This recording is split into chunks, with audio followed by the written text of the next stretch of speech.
Hello everybody, good morning. Napakalamig ng panahon. So, ginanyan namin. Kita nyo naman. Ang nilagay namin, plastic. Napakita ko sa inyo. Silipin natin ang pagkakagawa. Plastic ang nilagay namin. Dati kasi ganito ginawa namin, screen. Para nakikita nila yung labas. Pero mas maganda pala, plastic na makapal. Kita nyo yan? Para pala, nakikita na nila yung labas, hindi pa sumisingaw yung init. Kasi mahirap ngayon. Napakalamig ng panahon. No? Napakalamig ng panahon. Ako nga nilalamig sa tabakong to eh. Mga sisiyo pa kaya. Ayan. Plastic. Inikot namin. Neat. Maganda yung yung neatly. O, tapos ito yung pinto. Ayan. Plastic din. Nilagyan din namin ng plastic. Kinlip na lang namin para tapos hatak na hatak. Ayan yung aking mga magandang dilag. Cross ng Rudy. Ayan ang mga bulik ko. Natutulog siya. Oo, natutulog. Inaantok pa. Sa lamig, inantok eh. Ito yung inumin nila. Papalitan ko na ngayong araw. Kasi kahapon to eh. Sabaw to ng buko. Konti lang nilagay ko, mga isang tasa lang nilagay ko sa sabaw ng buko. Kasi ininom ko yung iba. Kalahating tasa lang siguro. Kalahating tasa lang. Ayan. Mas maganda pala itong inuman. Itong ganito. Kaysa dun sa yung traditional na inuman. Ito, malilinisan mo na mabuti. Yung isa, matalim yung gilid nun, yung iniikot. Ang hirap linisin. Ito, makapal yung kahit paano mo siya biglaing linisin, magmamadali ka, pwede. Tsaka malilinis mo na mabuti, walang Red. So, kuha tayong sample. Ito yung traditional to eh. May in-improve na ng konti, may hawakan na rito. Pero yung talagang walang hawakan, di ba? Iba iniikot, ito ginagano na lang. Ito mahirap. Yan. Paglilinisin mo, meron pa siyang papasok. Di ba? Mahirap linisin. Although may mga malalaki nito, malilinis mo, pero may pa rin siya dito. Kumpara dito. Mas convenient itong ilinisin. Yeah. Yun lang naman ang advantage nito. Madaling linisin. Ito, ganyan, pagbabrushin mo sa loob, hindi mo nakukuha yung mga dumi dun sa pinakaloob, binabrush mabuti dito.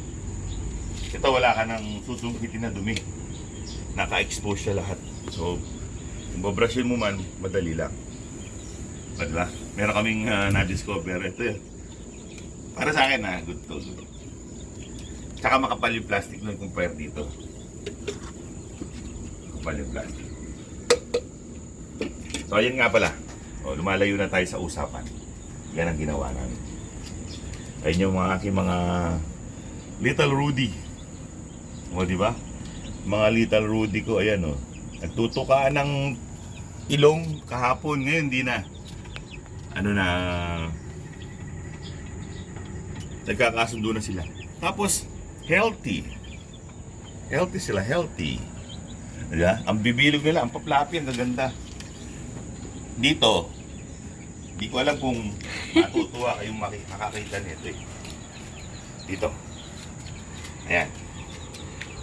Ang tawag namin dyan, poopy pants. Yung unang sisiw namin, dito muna yan. Malinaw dyan. Yan si poopy pants. Yung natawag kong poopy pants kasi mayroon siyang umebs. At ito naman yung binili namin sisiw. Siya na lahat na kinabang doon sa chick booster. Napakalaki niya. Wala siyang ginagawa kundi tumambay dyan at kumain. Si Poopy Pants, malaki-laki na ng konti. Ang laki ng diferensya nila Yung isa kasi, kaya lang lamon yan eh. Yung isa, ito si Poopy Pants, yung kulay brown, yun yung nag-iisa namin sisiw. Na nauna, anak din ni Rody yan. So, meron na akong 5 anak ni Rudy. Every week lang ako nagpapa-incubate para maganda yung hatch rate. Kasi hindi ko na iniipon. Katulad ni yung una, Puppy yung isa. pants. Marami yan sila. Inaipon. Nilimliman ng konti, tapos iniwanan. Buti na may napisa pa akong isa. Pero dito, 5 itlog. Actually, 5 yung napisa. Yung isa, mahina. So, kinal ko na.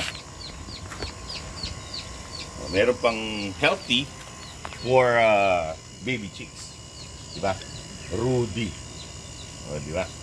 Bisitahin natin si Rudy. Anong dala mo? Alam mo naman, itong aking mga napaka-cute na mga breeder, nire-rewardan ko yan ng karne. Yan o. Ito to, pata ng baboy. Kumuha ko kasi nagsisinigang kami. So kumuha na ako ng, I took the opportunity na kumuha ng karne. Pero syempre nahuli ako kung saan ko gagamitin. Tapos saging na rin. Kasi yung mga breeder kailangan ng extra sarap ng pagkain. Ayun siya nakaupo doon. Nakaupo sa tasa. O ikaw. Ayan. Para hindi siya nadideplete ng kanyang nutrients. Ayan. Gusto ko yan yung matakaw sila para pag matakaw, madaling pakainin. Hindi mahirap patabain. So bibigyan ko rin itong mga alaga dito,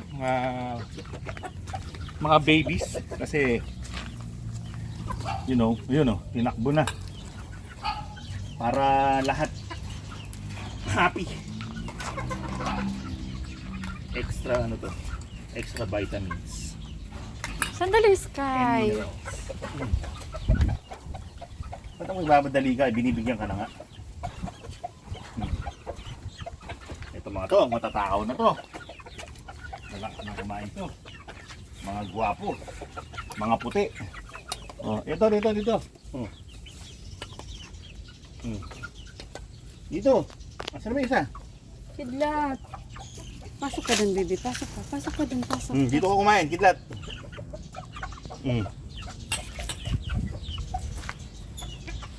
Saging.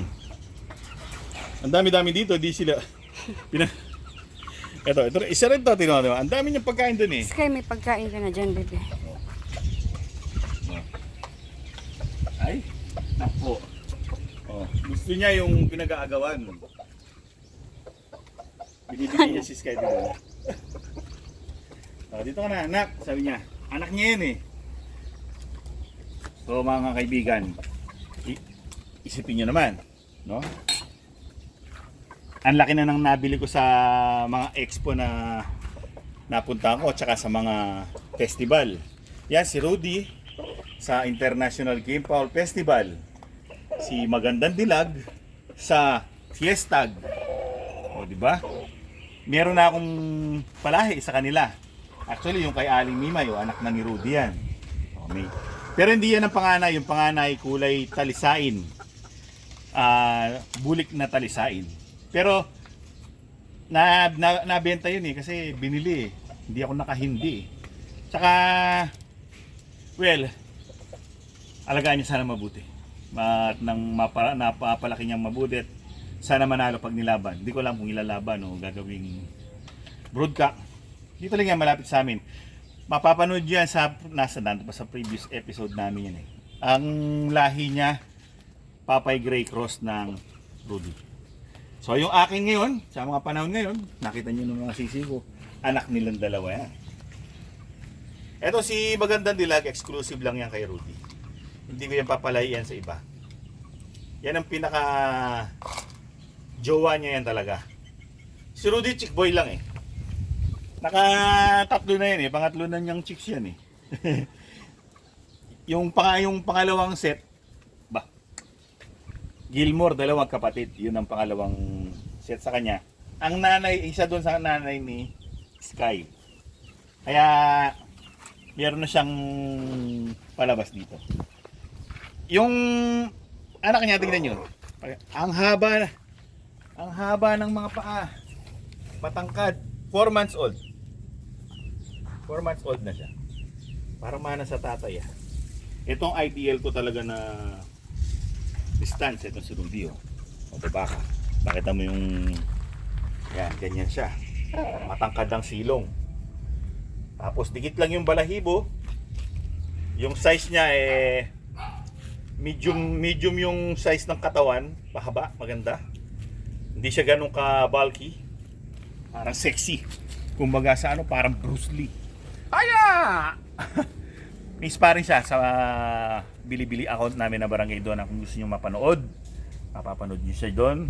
At magaling siya doon. 6 months old pa lang siya noon. Yung reach niya parang si Luffy.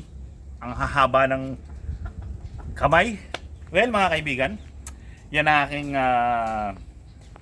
famous na sa sarili ko. Famous. Sikat na sikat yan sa akin, ha? Sa sarili ko. Yan ang aking mahal na broodcock. Yan, si Rudy. Isa siyang agilahas. Pure yan, pure. Katambal niya yung pure ko na Gilmore. Na wrap-up. Well, hanggang sa susunod na episode. Maraming salamat sa inyong panonood. Paalam! Paalam! Sige, magpapogi ka pa kasi ikaw ang bida ngayon. Pati yung mga anak mo. May anak niyo pala, actually.